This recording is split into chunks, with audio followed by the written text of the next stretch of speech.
স্বামীজি সশ্রদ্ধ প্রণাম।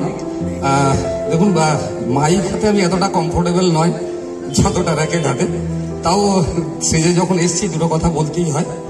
সেটা হচ্ছে আজকের স্বামী বিবেকানন্দ ইনস্টিটিউটের এইরকম একটা প্রয়াস স্কুলের ছেলেমেয়েদের নিয়ে, যেখানে মোবাইল সর্বস্ব দুনিয়ায়, সারাদিন ছোট ছোট বাচ্চাদের হাতে মোবাইল, দিনের মধ্যে 4 ঘন্টা 5 ঘন্টা 6 ঘন্টা প্রায় মোবাইল নিয়ে বসে থাকা। সত্যি কথা বলতে কি আজকের দিনে এটা এই 4 ঘন্টার 20% টাইম যদি বাচ্চারা খেলাধুলার দিকে দেয় বা বাচ্চার বাবা মারা যদি খেলাধুলার দিকে দেয়, আমাদের দেশটাও 20% এগোবে। যদি 100% দেয়, দেশটাও 100% এগোবে। জোরে হাততালি স্যারের জন্য, আমাদের ডেপুটি ডিরেক্টর স্যারের জন্য, আমাদের ডিরেক্টর স্যারের জন্য, আমাদের প্রিন্সিপাল ম্যাডামের জন্য, আমাদের লাভলি ফ্যাকাল্টি এবং লাভলি স্টুডেন্টদের জন্য। শঙ্কর সরকার, আমার সাথে ডক্টর মনতোষ ব্যানার্জিও এসেছেন, উনি আমাদের গাইনি ডিপার্টমেন্টকে হেড করেন। আমরা না এসে থাকতে পারছি না। আমি কিছুদিন আগেও এই ইনস্টিটিউটে এসেছিলাম, খুব আনন্দ পেয়েছিলাম, সবার সাথে গল্প সল্প করেছিলাম। স্বাস্থ্য শিক্ষা এই দুটো তো আলাদা চলতে পারে না। আমরা সবাই বুঝি, আজকে সারা পৃথিবীতে আমরা অ্যাপ্রিসিয়েট করি যে স্বাস্থ্য শিক্ষা একসাথে চলুক। বিবেকানন্দ ইনস্টিটিউটের এই প্রচেষ্টাকে আমি সাধুবাদ জানাই। নন্দনকে আমি ছোটবেলা থেকে চিনি, পবিত্রকেও আমি গত 25 বছর ধরে চিনি। আমি বুঝতে পারি ওরা কতটা মোটিভেশন থেকে এই কাজটা করছে গত বহু বছর ধরে। ওদের আদর্শ, ওদের নিষ্ঠাকে আমি সাধুবাদ জানাই। আমরা আমাদের রেসপেক্টেড ডিরেক্টর স্যারকে অনুরোধ করব ফেলিসিটেট করার জন্য, প্রশান্ত স্যারকে। কলকাতা ময়দানের ক্যাপ্টেন এবং আমাদের ক্যাপ্টেনের কাছ থেকে আমরা কিছু শুনতে চাইছি স্যার। নমস্কার। অনেকটা টাইম চলে গেছে, যে কথাগুলো এখানে সবাই বলেছেন, চেষ্টা করেছেন, কিন্তু যেটা বলা হয়নি সেটা হচ্ছে, বিশ্বাস করুন একদম সত্যি কথা বলছি মন থেকে, এই মানুষটার জন্য একটা হাততালি দিন প্রথমে। ওনার সাথে আমার যাতায়াত ছিল, আমার পরিবারও ওনার ইনস্টিটিউটের সাথে যুক্ত। অরিন্দম, আমি, সোমনাথ দা, আমরা এই প্ল্যানটা শিডিউল করি যে আমরা প্রথমে স্কুল বয়েজদের নিয়ে টুর্নামেন্টগুলো করব। এরপরে আমাদের যে পরিকল্পনা আছে সেটা হচ্ছে যে ছবি ডক্টর নন্দন গুপ্তর ভাবনা আমরা শুধু করে যাচ্ছি। এরপর আমরা ইন্টার কলেজ করব, এই সেম ইভেন্ট করব, এবং সেটাও করবো কি পরীক্ষা যখন না থাকবে সেই গ্যাপে। এরপর আমরা কর্পোরেট টুর্নামেন্ট করব। খেলাধুলা কি শুধু স্টুডেন্ট বাচ্চারা করে না, আমরা কর্পোরেট জগতের যেসব মানুষ আছেন যারা প্রচুর কাজের মধ্যে আছেন তাদের জন্য আমরা সমস্ত ইভেন্ট সমস্ত থাকবে। অর্থাৎ স্বামী বিবেকানন্দ ইনস্টিটিউটের যে অ্যাক্টিভিটিস শুধু পড়াশোনার মধ্যে নেই। তার কারণ হচ্ছে এখানে মহারাজ বসে আছেন, কোরআন নেবেন। স্বামী বিবেকানন্দ স্বপ্ন অনেকে অনেকভাবে বলেন, কিন্তু স্বামী বিবেকানন্দের একটাই কথা ছিল যে মন is a mirror of a man or women. হাততালি আমাদের ডাইরেক্টর স্যার ডক্টর নন্দন গুপ্তের জন্য।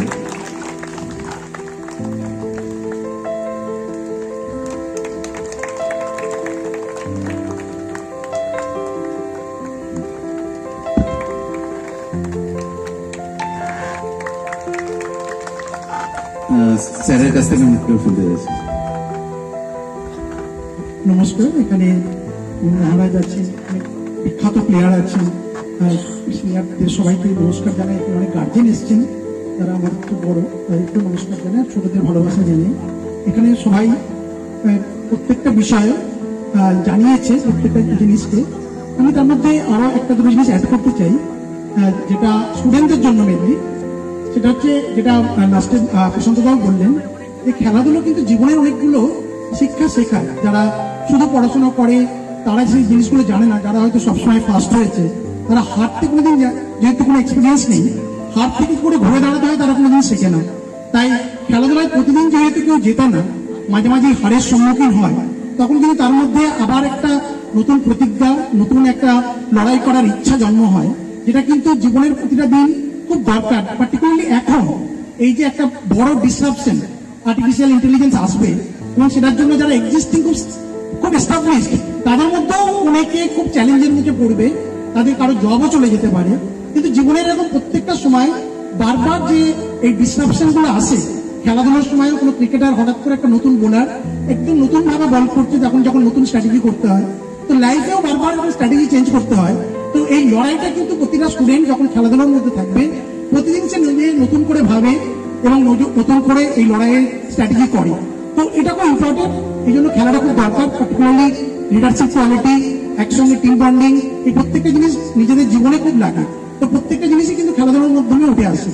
আর স্বামী বিবেকানন্দ ইনস্টিটিউট হিসেবে আমি বলবো আমাদের কিছু ভবিষ্যৎ পরিকল্পনা আছে। সেখানে উপস্থিত মহারাজ সন্দীপন মহারাজের সাহায্য এবং সমস্ত হেডমাস্টার বা যারা বিভিন্ন সেক্রেটারি বা পোস্টে আছে আমাদের সাহায্য আমাদের দরকার। এটা হচ্ছে আমরা এখানে একটা বেঙ্গল ইঞ্জিনিয়ারিং ক্লাব বা ক্যালকাটা ইঞ্জিনিয়ারিং ক্লাব করবো। যেহেতু এটা একটা টেকনোলজি কলেজ, অন্যান্য জায়গায় যেমন বিজনেসম্যানদের জন্য Bengal chamber of commerce, Indian chamber of commerce আছে, কিন্তু ইঞ্জিনিয়ারদের জন্য ঠিক এরকম ভাবে একই জায়গা যেখানে তারা নতুন স্টার্ট আপ করতে হলে কোথা থেকে লোন পাবো, কোথা থেকে সাবসিডি পাবো বা কোনো ভেঞ্চার ক্যাপিটালিস্ট, এই ইকোসিস্টেম এগুলো কেউ জানে না। যখন তারা জানতে পারে, তারা অলরেডি অনেকটা বয়স পেরিয়ে যায়, 40-50 পেরিয়ে যায়, তখন নতুন করে চ্যালেঞ্জ নিতে খুব ভয় লাগে। তো তার জন্য আমরা একটা ক্যালকাটা ইঞ্জিনিয়ারিং ক্লাব বা বেঙ্গল ইঞ্জিনিয়ারিং ক্লাবের মধ্যে দিয়ে আমাদের নর্থে ব্যারাকপুরে বেঙ্গল ইঞ্জিনিয়ারিং ক্লাব করবো। এখানে ক্যালকাটা ইঞ্জিনিয়ারিং ক্লাব শনি রোববার তারা ফ্যামিলি নিয়ে এখানে পিকনিক করতে পারবে, খেলাধুলা করতে পারবে, কম্পিটিশন করতে পারবে, কর্পোরেটদের মধ্যে কম্পিটিশন হবে। কিন্তু আমাদের উদ্দেশ্য হচ্ছে অন্য, তাদেরকে এখানে ক্লাবের এনভায়রনমেন্ট দিয়ে একটা টিম বন্ডিং। এই যে বলছে বেঙ্গল পিছিয়ে যাচ্ছে, বেঙ্গলে বিজনেস হয় না, বেঙ্গলে স্টার্ট আপ নেই, ব্যাঙ্গালোরে 100টা স্টার্ট আপ ইউনিকর্ন হয়ে গেল, বেঙ্গলে কেউ কিছু করছে না। আমি চাইবো মহারাজ সন্দীপন মহারাজ এখানে লিড করতে পারেন, কারণ সবচেয়ে ভালো ছেলেদের উনি পান। ওনার ওখান থেকে প্রতি বছর 25 জন IIT পাচ্ছে, কে হয়তো 20 জন ডক্টর হচ্ছে, কে আরো 100 জন ভালো ইঞ্জিনিয়ার হচ্ছে। তো উনি সবচেয়ে ভালো ভালো ছেলে তৈরি করেন। তো প্রথম থেকে যেন ছেলেদের স্বপ্ন দেখানো হয়, আমরা খালি একটা জব করবো না, আমরা জব দেবো। বাঙালিরা যদি জব দেবো না ভাবে, তাহলে বেঙ্গল কোনোভাবে ঘুরে দাঁড়াবে না। এই যে বলছে বেঙ্গল বৃদ্ধাশ্রম হয়ে যাচ্ছে, বাঙালিরা সমস্ত বাইরে অন্য রাজ্যে যেতে বাধ্য হচ্ছে, অন্য দেশে যেতে বাধ্য হচ্ছে, সেটা একমাত্র ঘুরে দাঁড়াতে পারে এন্টারপ্রিনারশিপ। এন্টারপ্রিনারশিপকে চিরকাল বাঙালি মানে বিভিন্ন নিউজ পেপার কোনো সময় মানে ছোট করে দেখানো হয়েছে, বিভিন্ন সময় যে বিজনেসম্যান মানেই চোর। এইটাকে কাটাতে হবে, কারণ বিজনেস না করলে, জব জেনারেট না হলে পুরো বেঙ্গল কিন্তু আস্তে আস্তে শিখ হয়ে যাবে। তো এই জন্য আমি মহারাজকে রিকোয়েস্ট করবো সবচেয়ে ভালো ছেলেদের উনি পান, কিন্তু বাকি হেডমাস্টারদেরকেও রিকোয়েস্ট করবো যে সবাই যেন তার ভালো ছেলেদেরকে খালি বেস্ট একজন ভালো জব পেতে যেন স্বপ্ন না দেখায়, সবাই যেন একটা ভালো এন্টারপ্রেনার হতে স্বপ্ন দেখায়। আমাদের ক্যালকাটা ইঞ্জিনিয়ারিং ক্লাব বা বেঙ্গল ইঞ্জিনিয়ারিং ক্লাবে একটা উদ্দেশ্য থাকবে এই ইকোসিস্টেমটা, যে ভেঞ্চার ক্যাপিটালিস্ট বা নতুন ইন্ডাস্ট্রিয়ালিস্টকে নিয়ে রেগুলার সেমিনার ওয়ার্কশপ করা। সেখানে এই প্রত্যেকে অন্যান্য স্কুলের স্টুডেন্টরা তারাও আসতে পারে, আর আমাদের ইঞ্জিনিয়াররা যারা পাস আউট তারাও আসবে, কিন্তু তারা রেগুলার শুনবে যে কোন কোন অপরচুনিটি আছে আমাদের লাইব্রেরিতে। আমরা সমস্ত ডিপিআর বা ডিটেল প্রজেক্ট রিপোর্ট আমরা রাখতে চাই, যাতে একটা স্টুডেন্ট যেন প্রথম থেকে দেখে ভাবে আচ্ছা এই বিজনেসটাই পারবো। কারণ এখনো বেঙ্গলে বেশ কিছু ভালো এমএসএমই খুব ভালো হচ্ছে, পার্টিকুলারলি লেদার সেক্টরে ভালো হচ্ছে, গার্মেন্টসে কিছুটা ভালো হচ্ছে, কিছুটা ফুড প্রসেসিং এ ভালো হচ্ছে, কিছু আইটিতেও ভালো হচ্ছে। কিন্তু স্টুডেন্টরা যেন স্টুডেন্ট লাইফ থেকে এটা স্বপ্ন দেখে যে আমি এই নলেজ বা স্কিলগুলো অ্যাকোয়ার করবো, যাতে আমি এই বিজনেসকে সাকসেসফুল হই। সেটা আমাদের ইঞ্জিনিয়ারদের জন্য যেমন ট্রু, স্টুডেন্টদের জন্য ট্রু।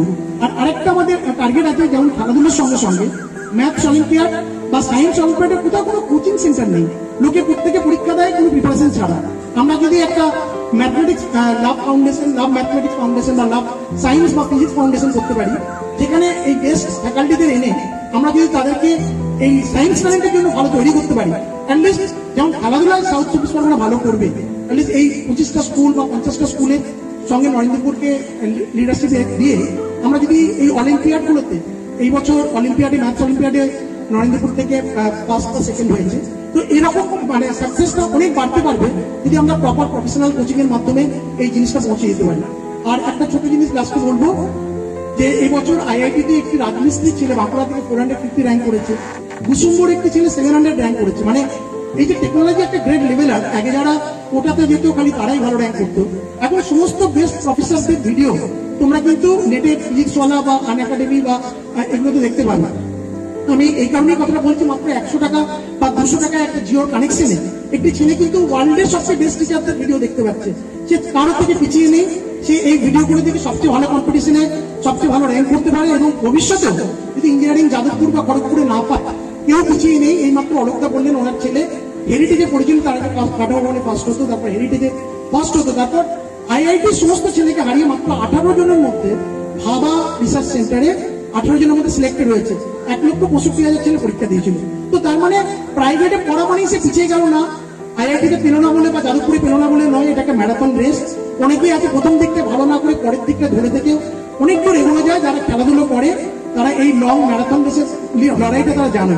তো আমি এটাও বলবো যে এই মোবাইল ফোনটাকে, একজন বললেন যে 20% সময় যদি ভালো কাজে লাগানো যায়, ব্যাডমিন্টন আমাদের উনি বললেন, আমি বলবো 20% টাইমই এনাফ।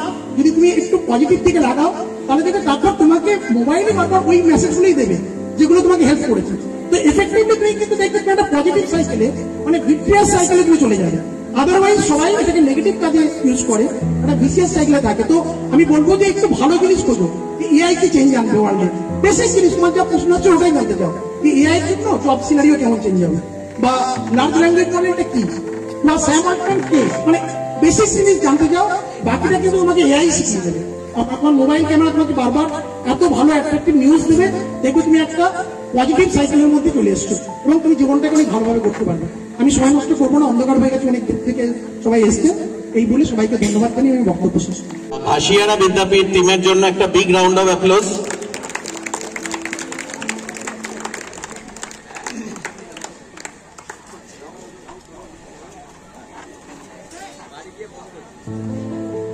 অলোক মুখার্জি স্যারের হাতে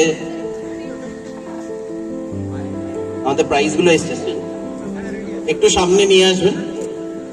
অলোক মুখার্জি স্যার এবং দীপঙ্কর স্যারকে অনুরোধ করব সমস্ত প্লেয়ার এবং তাদের যারা টিচার্স আছেন তাদের হাতে প্রাইজ একটু এগিয়ে যান। তোমরা একটু এগিয়ে যাও, দেখে যাও।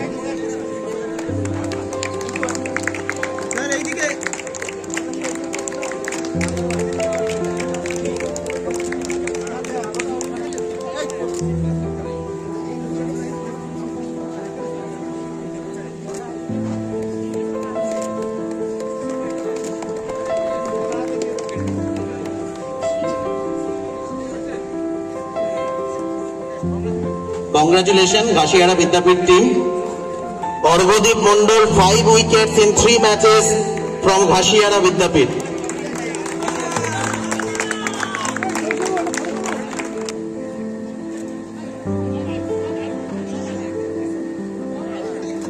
সন্দীপন মহারাজ আমাদের সাথে উপস্থিত আছেন। ফেয়ার প্লে অ্যাওয়ার্ড পাচ্ছে রামকৃষ্ণ মিশন বিদ্যালয়। একটা big round of applause for them.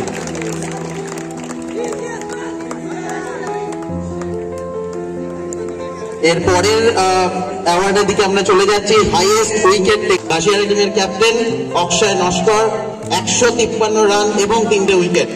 তো আমাদের মনে হচ্ছে ঘাসিয়ারা বিদ্যাপীঠের হাতেই সমস্ত প্রাইজ গুলো চলে যাচ্ছে ম্যাক্সিমাম। এরপরে লাস্ট অ্যাওয়ার্ড আমাদের ক্রিকেট ক্যাটাগরিতে man of the match in the final Arghadeep Mondal. Arghadeep Mondal man of the match in the final. Big round of applause for Showmallu Mondol, Jadavpur Vidyapith.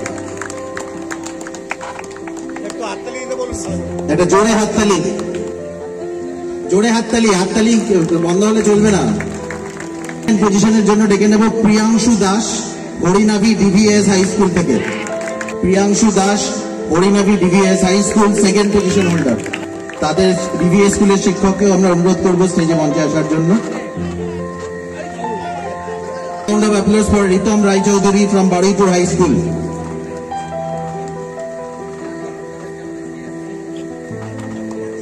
Big round of applause for Ishita Vishwas of Lions Calcutta Vidya Mandir.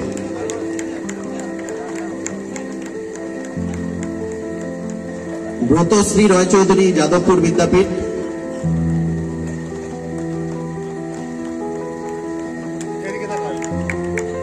Disha Nag Atul Krishna girls high school. Big round of applause. হাততালিটা কিন্তু একদম কমে যাচ্ছে।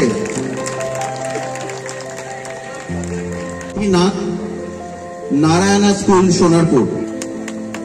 Big round of applause for Samriddhi Nag from Narayana school Sonarpur. Kar Mondal, হিমন কর মন্ডল যাদবপুর বিদ্যাপীঠ থেকে। Runner up ক্যাটাগরিতে আছে Shubham Das কোদান। Joint third আরেকজন হয়েছেন